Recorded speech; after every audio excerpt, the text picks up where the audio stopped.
Bab 269. Siapa yang sanggup melawanku di dunia ini? Di lapangan, ekspresi semua orang sangat luar biasa, sulit untuk melihat pertunjukan yang begitu bagus.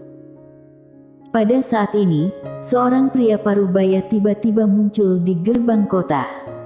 Orang yang datang adalah Fairy Lu, penguasa kota Hyun Kong. Ketika dia melihat Mortlu memeluk siluman babi dengan intim di kejauhan, ekspresi Fairy Lu langsung berubah jelek. Dengan lambaian tangan kanannya, sekelompok siluman babi meledak dalam sekejap. Pada saat ini, Mortlu menyerbu ke arah orang-orang di sekitarnya seperti orang gila. Melihat adegan ini, ekspresi orang-orang di sekitar berubah dan mereka buru-buru mundur. Fairy Lu tiba-tiba berteriak dengan marah, lancang. Suara itu terdengar, dan dia muncul di depan Mortlu. Tangan kanannya berada di atas kepala Mortlu, tubuh Mortlu bergetar hebat, dan setelah beberapa saat, mata merahnya berangsur-angsur menjadi jernih. Mortlu melihat sekeliling dengan pandangan kosong, dan kemudian melihat mayat siluman babi di tanah. Detik berikutnya, dia mengangkat kepalanya dan meraung, "Siapa itu? Siapa itu?" Fairy Lu berwajah muram. Dia menoleh dan melirik kedua penjaga tidak jauh. Ekspresi kedua penjaga berubah, dan mereka dengan cepat berlutut dengan satu lutut. Salah satu penjaga berkata, "Penguasa kota, Tuan Muda melarang kami memasuki kamar, jadi kamu berdua. Apa gunanya kalian berdua?" Fairy Lu tiba-tiba berteriak marah, dan detik berikutnya, dengan lambaian tangan kanannya, tubuh kedua penjaga itu meledak. Fairy Lu melirik dingin ke sekeliling, ekspresi orang-orang di sekitarnya berubah drastis, dan dengan cepat berbalik dan lari. Di depan gerbang kota, Fairy Lu mengepalkan tangannya erat-erat, wajahnya muram dan menakutkan. Adapun Mortlu, fitur wajahnya telah terdistorsi. Memalukan. Sungguh hidup yang memalukan. Dia Mortlu akan segera menjadi bahan tertawaan seluruh benua Dewa Dataran Tengah. Tidak hanya itu, asalkan mengingat adegan sebelumnya. Mortlu seperti binatang buas yang marah, mengepalkan kedua tangannya dan mengaum dengan panik. Fairy Lu menoleh dan melihat ke samping, di mana seorang lelaki tua muncul dengan tenang. Pria tua itu membungkuk sedikit, ini seharusnya dilakukan Mileye. Siapa Mileye? Selain itu, Mortlu menoleh untuk melihat kening orang tua itu, ekspresinya sangat mengerikan. Orang tua itu berkata dengan sungguh-sungguh, musuh perkumpulan pelindung dunia, juga kakaknya Lin Siye. Apa yang dia lakukan kali ini seharusnya untuk Lin Siye itu. Lin Siye. Mortlu tampak muram, dan setelah beberapa saat, dia tiba-tiba menatap Fairy Lu, bukankah hari ini hari aku menikahi Lin Siye itu? Pergi jemput pengantin. Aku akan membalas pada adiknya 100 kali lipat atas penghinaan yang aku derita hari ini. Fairy Lu mengangguk, dendam ini tentu saja harus dibalaskan. Setelah dia selesai berbicara, dia menoleh dan melihat ke samping, sampaikan perintah, pergi ke Sekte Han Utara untuk menyambut pengantin. Tidak jauh, lelaki tua itu ragu-ragu sejenak, lalu berkata, Mileye sepertinya akan muncul lagi, aku ikut saja. Setelah mengatakan itu, dia berbalik dan pergi. Tak lama kemudian, sebuah kapal awan besar perlahan-lahan muncul dari kota Hyun Kong, dan kapal awan itu dihiasi dengan lentera, terlihat sangat meriah. Dan tujuan kapal awan ini adalah Sekte Han Utara. Perlu disebutkan bahwa kejadian Mortlu berhubungan intim dengan babi dengan cepat menyebar ke seluruh kota Hyun Kong, dan juga menyebar keluar kota Hyun Kong dengan kecepatan yang sangat cepat. Mortlu tidak terlalu terkenal di benua Dewa Dataran Tengah, tapi pamannya terkenal. Jadi, pada akhirnya, setiap orang akan membawa nama Lord Man Lu, dan setelah menyebar ke beberapa tempat yang jauh, itu tersebar menjadi Lord Manlu berhubungan intim dengan babi. Perkumpulan Pelindung Dunia. Di dalam aula, Lord Manlu tampak sangat muram. Jelas, kejadian kota Hyun Kong, dia sudah tahu. Setelah beberapa saat, Lord Manlu memandang seorang lelaki tua di bawah. Apakah masih belum ada keberadaan Mileye? Orang tua itu menggelengkan kepalanya. Setelah orang ini masuk ke benua Dewa Dataran Tengah, seolah-olah menguap dari dunia, dan tidak ada berita sama sekali.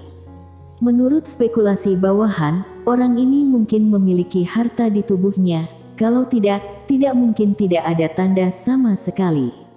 Apalagi orang ini masuk ke kediaman penguasa kota Hyun Kong, tetapi 3 Master Alam Arhon sejati di kediaman penguasa kota sama sekali tidak menyadarinya. Menyembunyikan napas. Lord Manlu sedikit mengernyit, bahkan Master Alam Arhon sejati tidak tahu. Orang tua itu mengangguk, orang ini seharusnya sudah sampai di alam 1000 semesta. Biasanya Master Alam Arhon bukan lagi lawannya, dan sulit bagi alam Arhon sejati untuk menemukannya. Masalah ini agak rumit. Lord Manlu berkata dengan suara rendah, ada sulitnya, demi apa Mileye datang ke benua Dewa Dataran Tengah. Karena dia adalah kakaknya Lin Siye. Dan selama Lin Siye masih di Sekte Han Utara, dia tidak akan bisa lari. Joldi bukankah sudah pergi ke Sekte Han Utara? Kamu ajak orang, Mileye pasti akan muncul. Orang tua itu ragu-ragu, lalu berkata, Lord Man, jika Dewa Pedang itu muncul. Dewa Pedang. Lord Manlu menyipitkan matanya sedikit, dia terdiam untuk waktu yang lama, dan akhirnya berkata dengan sungguh-sungguh, orang-orang kita telah tiba di Endless Star Territory, dan akan segera ada informasi tentang wanita misterius itu. Adapun Mileye ini, jika dia muncul, kalian langsung serang.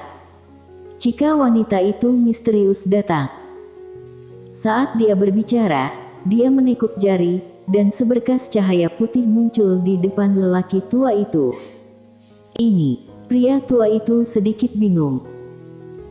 Lord Manlu berkata dengan sungguh-sungguh, di dalamnya, ada seberkas bayangan tubuh dari Great Lord, yang secara pribadi dianugerahkan oleh Great Lord, dan secara khusus digunakan untuk menghadapi wanita misterius. Ingat, jangan gunakan gumpalan tubuh bayangan ini saat wanita misterius tidak muncul. Kalau tidak, perkumpulan pelindung dunia tidak akan bisa menahannya. Pria tua itu dengan hati-hati menyimpan cahaya putih, seolah memikirkan sesuatu. Dia berkata lagi, Lord Man, Mileye sangat sulit dihadapi. Mengapa Tuan tidak mengambil tindakan secara pribadi untuk membunuh orang ini, agar tidak memberi orang ini kesempatan? Lord Manlu melirik lelaki tua itu, aku masih memiliki sesuatu untuk dilakukan. Jika kamu tidak percaya diri, bawa 2 lagi Master Alam Arhon sejati. Aku tidak percaya, Mileye bisa membunuh Master Alam Arhon sejati. Orang tua itu tidak mengatakan apa-apa, hanya berbalik dan pergi. Di dalam aula, mata Lord Manlu perlahan tertutup, dan dalam benaknya, wanita misterius itu muncul lagi. Dia sebenarnya ingin pergi ke sana secara pribadi, tetapi dia masih sedikit khawatir. Ketahuilah bahwa wanita misterius itu melakukan pembunuhan instan kepada beberapa alam Arhon sejati, sedangkan dia tidak bisa membunuh instan alam Arhon sejati. Yang terpenting, wanita misterius memecahkan formasi besar Great Lord di dunia kincang dengan 1 pedang. Meskipun Great Lord memberikan secuil tubuh bayangan, dia masih tidak memiliki pegangan di dalam hatinya. Kengerian wanita misterius telah tertanam dalam di benaknya. Dan kali ini, jika dia pergi sendiri dan wanita misterius muncul kembali, jika tubuh bayangan tidak berhasil, tidak diragukan lagi bahwa dia benar-benar akan mati. Sederhananya, kali ini, Dia hanya ingin melihat apakah wanita misterius akan muncul lagi ketika Mileye menghadapi situasi putus asa. Jika tidak muncul, tentu saja bagus. Beberapa Master Alam Archon sejati cukup untuk membunuh Mileye. Jika muncul, maka dia bisa melindungi dirinya sendiri. Setelah beberapa saat, Lord Manlu bangkit dan datang ke belakang aula. Di belakang aula, ada gerbang gelap. Di dalam gerbang, itu seperti langit berbintang, tak berujung. Lord Manlu membungkuk sedikit, "Great Lord." Sesaat hening, dan suara serak datang dari pintu. "Aku akan mencoba yang terbaik untuk melacak wanita itu. Wanita ini berani merusak urusanku. Aku akan menghancurkan tubuhnya, memenjarakan jiwanya, dan membiarkannya disiksa selama berabad-abad." Begitu suara ini terdengar, di suatu tempat jauh di langit berbintang yang tak berujung, di sebuah istana langit berbintang, seorang wanita bergaun polos tiba-tiba membuka matanya. Wanita bergaun polos itu mendongak, dan secara bertahap, ekspresinya menjadi dingin. "Kutukan mantra, sampah apa ini? Kamu berani mengucapkan mantra padaku, bukankah hidup itu bagus?" Ketika suara itu terdengar, dia merentangkan tangannya dan di telapak tangannya, sebuah pedang ilusi diam-diam mengembun. Wanita bergaun polos bangkit dan berjalan keluar dari istana. Pedang di tangannya bergetar hebat. Pada saat yang sama, dia membuka bibir merahnya. "Atas nama pedangku, panggil roh langit dan alam semesta untuk patuh." Siapa yang mengatakan ini? Muncul sekarang. Suara itu terdengar, pedang di tangannya tiba-tiba terbang keluar, dan kemudian memasuki kedalaman langit berbintang. Segera, langit berbintang mulai bergetar. Lancang. Pada saat ini, di langit berbintang, teriakan marah tiba-tiba terdengar. "Siapa yang berani mengganggu ketertiban langit berbintang, tidak ingin hidup." Di pintu masuk istana, wanita bergaun polos mengangkat kepalanya dan menghadap ke kedalaman langit berbintang. Dengan seringai di sudut mulutnya, "Tidak ingin hidup. Jika aku tidak ingin mati, siapa yang bisa membunuhku?